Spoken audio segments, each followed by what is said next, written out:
En este tercer bloque espero con ansias las respuestas de nuestra invitada a las dos preguntas que le formulamos en el bloque anterior. Bien, la primera era sobre el censo.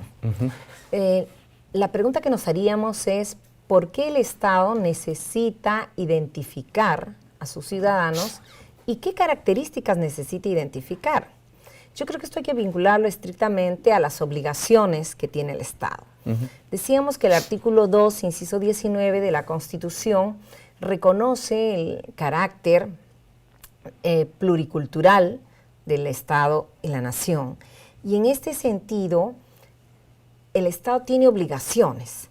Por ejemplo, el artículo 191 de la Constitución dice que los pueblos originarios tienen derecho a estar representados en los gobiernos locales, regionales, etc. Entonces, ¿cómo el Estado sabe cuántos indígenas hay o cuántos miembros de pueblos originarios para que esos pueblos puedan estar representados en los gobiernos? Igualmente, si el Estado reconoce la diversidad lingüística, y en el artículo 219 también dice que todo peruano puede hablar en su idioma ante una autoridad, entonces, ¿cómo el Estado sabe si habla quechua, aymara o ajún? ¿Y cuántos intérpretes necesita? Y Lima se calcula que es la ciudad con mayor número de quechohablantes del país. Y por los fenómenos migratorios que decías, también migran aguajunes, quechuas, achuares, ayánicas, etcétera, ¿no? Piros, tenemos conillos. todo un pueblo ahí de ayánica en la ciudad. Entonces, si el Estado tiene esas obligaciones, necesita saber quiénes, dónde están indígenas, pueblos representantes o miembros de estos pueblos. Ya, eso está muy bien, pero cuando la pregunta del censo era ¿con qué etnia se identifica usted? Estoy acá en el campo del subjetivismo, ¿no? Aquí hay un problema, creo, en la formulación del censo. El censo me parece que tenía la buena intención de poder identificar étnicamente a las personas o por pueblos, porque le preguntaba si se sentía identificado con un pueblo originario, pero el problema fue que le ganó, me parece, a los que estaban en la comisión de hacer la pregunta, el racismo, porque fue una pregunta con categorías raciales. Preguntaban, ¿usted se identifica se considera blanco mestizo, afro, negro o indígena o de pueblos originarios? A mi juicio esa pregunta estuvo errada. Es racista, ¿no? Es una pregunta de orientación racista. Como cuando en España se hacía la clasificación de zambos, mulatos, saltapatrás. Sí, tal cual. El Estado simplemente debió haber preguntado por la autoidentificación quiénes se autoconsideran descendientes de pueblos originarios o afrodescendientes. ¿Por qué? Porque, por ejemplo, la ley de INDEPA reconoce representación para pueblos indígenas y afrodescendientes, aunque esté desmontada, pero es una obligación del Estado. Entonces, la obligación del Estado era identificar descendientes de pueblos originarios y afrodescendientes, punto. No si eres mestizo, blanco, si te consideras eso es preguntas raciales. Eso con relación al censo. Y con relación a la democracia, democracia es el gobierno del pueblo, y en realidad lo que tenemos son pueblos, ¿no? Tal vez tenemos sistemas de pluridemocracia, y yo creo que en los 80 te decía, se teje toda esta teoría de la ciudadanía multicultural, sobre todo desde los canadienses, y se expande en toda América Latina, en todo el mundo en realidad, bajo la idea de que los individuos son diferentes y debe reconocerse sus grupos de referencia para que los individuos gocen de derechos iguales. Yo creo que hay un avance después en los 90, más bien desde ya el pluralismo o el concepto de Estado pluricultural, y finalmente en este siglo, con las constituciones de Bolivia y Ecuador, que no solamente reconocen una democracia donde hay individuos con culturas distintas, o donde hay países con culturas distintas, sino estados con pueblos o naciones diversos, y que esos pueblos, en vez de separarse y hacer una secesión territorial, se sientan en una misma mesa y pueden definir un modelo de Estado donde coexistan pacíficamente en igualdad. Entonces pasamos a una democracia que ya reconoce la subjetividad de pueblos o naciones. Una democracia funcional, horizontal. Exacto. Bien. Ahora, en ese sistema democrático funcional, que es al que apunta también el Perú finalmente, de acuerdo a cómo se interpreta nuestro texto constitucional y las sentencias del Tribunal Constitucional también, y teniendo como modelo a otros países como Ecuador o Bolivia, pero sobre todo Colombia, ¿no?, que ha tenido un gran desarrollo en esta materia. Definitivamente, sin embargo, hay cosas que hay que ir ajustando progresivamente aquí en nuestro país, como por ejemplo lo siguiente, para ir ya al campo aplicativo y no seguir discursando sobre la teoría. Los artículos 138 y 139 de la Constitución señalan al Poder Judicial como la única entidad que se encarga de administrar justicia, y que el poder de emanar justicia emana del pueblo, pero hay una jurisdicción única. En la Constitución del 79, con una visión más o menos socialista, recordarás que había además el fuero agrario, el fuero laboral, y que estaban fuera del Poder Judicial, porque estaban en el Ministerio de Agricultura, en el Ministerio de Trabajo, y luego cuando ya se acaba esa Constitución, se integran al Poder Judicial y sale un solo aparato institucional. Entonces esto parecería ser la caparazón que evita de que se produzca una jurisdicción indígena. Sin embargo, o una jurisdicción especial. Sin embargo, existiendo ese tenor así rígido de la Constitución, existe el 149, que señala que las comunidades campesinas y nativas, en coordinación con sus rondas, podrán administrar justicia en función de su derecho consuetudinario y teniendo como límites el respeto por los derechos fundamentales. Entonces, esto es tan contradictorio, ¿no?, el 138, el 139 con el 149 de la Constitución, como por ejemplo el artículo 2, inciso 1, con el artículo 140.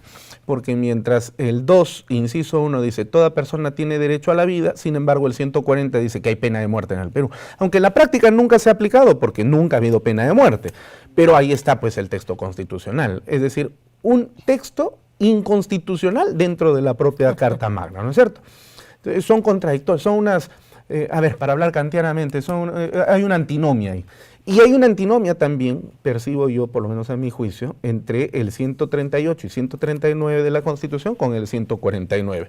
Y sin embargo se ha estado desarrollando la jurisdicción especial, y tú has sido una de las impulsoras de ese tema en el Perú durante estas 3 décadas. ¿Cómo se encuentra la jurisdicción especial en este momento desde el punto de vista del desarrollo del reconocimiento normativo y de la realidad actuante que tenemos en el país? Bien, gracias por la pregunta, porque podríamos efectivamente verlo como una contradicción entre los artículos constitucionales, pero también podríamos decir que hay que leer la Constitución íntegramente, ¿no?, como dicen los alemanes. Entonces, y que la interpretación constitucional pues nos debe llevar a entender un solo texto. Hay ya toda una serie de teorías sobre la interpretación constitucional en las que no vamos a entrar. Simplemente quisiera subrayar eso, que caminemos a una interpretación del texto enfocándolo como una unidad y a una interpretación pluralista del texto, progresiva, pro derechos humanos, como marca, digamos, la Corte Interamericana en el sentido de cómo interpretar textos, ¿no? Además, felizmente nosotros tenemos una 4ª disposición final transitoria de la Constitución que nos obliga a interpretar los derechos fundamentales de conformidad con los tratados internacionales de derechos humanos. Entonces, no es un capricho interpretar la Constitución desde una manera progresiva y pro derechos humanos, sino que es un mandato de la propia Constitución. Entonces, si nosotros creemos que hay una contradicción o que hay un problema, interpretémoslos, estos derechos, pensando, viendo de conformidad con los tratados internacionales. Entonces, ¿cómo enfocar el 149 de la Constitución, que reconoce la jurisdicción indígena? Le llama jurisdicción especial, copiándose la terminología colombiana, porque claro, en Colombia se calcula que solo el 2% de la población es indígena y el resto no. Entonces, se dice lo ordinario y lo especial. Entonces nosotros nos hemos copiado esa misma terminología, al igual que Bolivia y los demás países de la región. ¿Cuál es el porcentaje aquí en el Perú actualmente en 2018 de población indígena? Lo dirá, bueno, censo. No sabemos si lo dirá el censo con la pregunta que está mal hecha, porque todo el mundo va a decir que es mestizo. Pero antes del censo, ¿cuál era el promedio? Mira, hay un informe oficial que hace el Estado peruano ante la OIT y calcula que es por lo menos un tercio, ¿no? Entre un 30 y un 40% de población indígena. ¿Y se encuentra distribuida en el país o concentrada en algún lugar? Digamos, se encuentra por lo menos en las 5 o 6 mil comunidades campesinas, aproximadamente 2.000 comunidades nativas, ya muchos de ellos autoidentificados como pueblos originarios o naciones o nacionalidades, ¿no? Sobre todo en el norte se llaman nacionalidades, muy parecido a Ecuador, y en el sur naciones, más parecido a Bolivia, digamos. Y luego también en toda la costa tenemos pues comunidades, las llamadas comunidades campesinas, ¿no? Lo que no estamos contando aquí son los afrodescendientes, que si bien no son originarios, por el convenio 169 de la OIT gozan de los derechos de pueblos indígenas en tanto pues les corresponde y se les puede aplicar, al igual que por las decisiones de la Corte Interamericana. Un paréntesis aquí. Yo siempre me he preguntado, claro, tienen todo el derecho del mundo los afrodescendientes a tener ese reconocimiento, pero ¿y qué pasa con el caso de los chinos? Que fueron importados para cubrir la esclavitud que se dejó por la liberación de los negros después de Ramón Castilla. Ellos parecería que no tuvieran derechos porque no tienen ese reconocimiento que sí tienen los afrodescendientes. Y sin embargo, es una comunidad también bastante fuerte, poderosa, que hasta nos ha generado un legado de su cultura en fusión con el Perú, y tenemos, por ejemplo, el Chifa. Sí, bueno, en realidad sí tienen, como todos los grupos, tienen derechos culturales y están protegidos por el artículo 27 del Pacto de Derechos Civiles y Políticos, es decir, tienen derecho a gozar en común con su grupo, su idioma, su cultura, su religión, o sea, esto lo tiene. Pero otra cosa, efectivamente, son distintos los derechos que tienen los pueblos originarios, que tienen derecho al territorio, a la personalidad jurídica colectiva, a la jurisdicción indígena. Claro, ahí está, claro, pero yo me refería a los afrodescendientes. Ahora, los afrodescendientes se les ha aplicado, por tanto el derecho internacional como comparado, derechos específicos por las injusticias históricas que han sufrido. Como a los judíos, por ejemplo. Sí, e inclusive la Corte Interamericana les ha aplicado derechos muy semejantes a los pueblos indígenas, o los mismos, podríamos decir, sobre todo si se ha mantenido en formas de vida colectiva. Por ejemplo, los Saramacá en Surinam, en Chocó, en Colombia, en Brasil los quilombolas, que han mantenido formas de vida colectiva, entonces les han reconocido derechos como a los pueblos indígenas, que es distinto un poco del, digamos, japoneses, chinos, otros que gozarían de derechos culturales, más no derechos territoriales o de jurisdicción propia. Que además no están en situación tampoco de peligro. Exactamente, ¿no? Es otra realidad. Otra realidad. Ya, volviendo al tema de la jurisdicción especial, ¿cuál es el estado actual del desarrollo de la jurisdicción especial? Tú que has trabajado y sigues trabajando ese tema aquí en el país. Entonces, en primer lugar, yo creo que está el tema de la interpretación, de conformidad con los más altos estándares de los derechos humanos. En el Perú hubo una discusión que duró casi hasta el 2009 sobre si, por la fórmula constitucional, quién es el sujeto que puede ejercer jurisdicción indígena. Porque la fórmula dice, se reconoce funciones jurisdiccionales a las autoridades de comunidades campesinas, nativas, con el apoyo de las rondas campesinas. Así es. Entonces, muchos años se decía, no, las rondas campesinas solo pueden ser reconocidos en apoyo de las comunidades. Cuando en Cajamarca y en muchos lugares hay rondas campesinas justamente donde no hay comunidades, pero ellas reflejan una comunalidad y toda una historia de resistencia. Exacto. Las rondas son la comunidad en realidad. Son la forma comunal, ¿no? Así es. Y esto lo ha reconocido felizmente el acuerdo plenario del 2009, número 1, que del Poder Judicial. Del Poder Judicial, y el Poder Judicial ha dicho, a la ronda se le reconoce los mismos derechos de jurisdicción que a los demás pueblos originarios o indígenas. Entonces, ese es un primer estado de la cuestión, a quién se aplica. Y este mismo acuerdo menciona el convenio 169 de la OIT y la Declaración de Pueblos Indígenas de Naciones Unidas, con lo cual todos los pueblos indígenas en el Perú gozan de ese derecho. Segunda cuestión, ¿cuál es el ámbito de su competencia? También hay una duda y algunos dicen, no, solamente pueden ver casos pequeños, ¿no? O de robo de gallinas. Sin embargo, hay varias sentencias de la Corte Suprema del Perú. La primera fue el 2004, después de 11 años de vigencia de la Constitución, una sentencia sobre las rondas de Soritor en San Martín. Se trataba de unas rondas que habían detenido una banda de no solo abigeos, sino que robaban, inclusive habían violado y matado a una persona. Detienen esta banda y pues la juzgan, le hacen devolver lo robado, qué sé yo, y además le aplican cadena ronderil.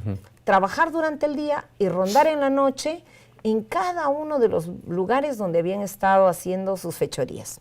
Fuera de los latigazos que también reciben. En la sentencia, en el expediente, no hay una denuncia por maltrato, violencia o tortura. No, solamente está por secuestro. Entonces, en este caso, la fiscalía, obviamente los abogados de la banda fueron rápidamente a la policía y a la fiscalía a pedir que los rescaten, que los saquen porque estaban siendo secuestrados. ¿Y qué dijo la fiscalía? Bueno, ustedes pues pueden detener, pero me los tienen que entregar.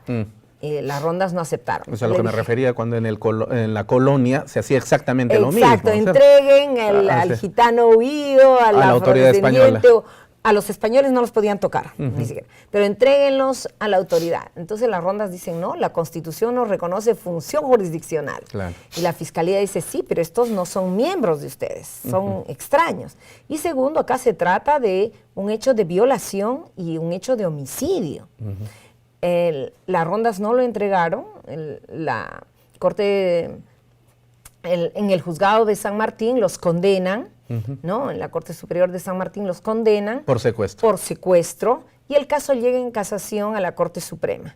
Y es el primer caso en el que la Corte Suprema dice, aquí no hay secuestro, hay ejercicio de la función jurisdiccional. Entonces es el primer caso que reconoce también competencias para violación, homicidio, etc. Magnífico.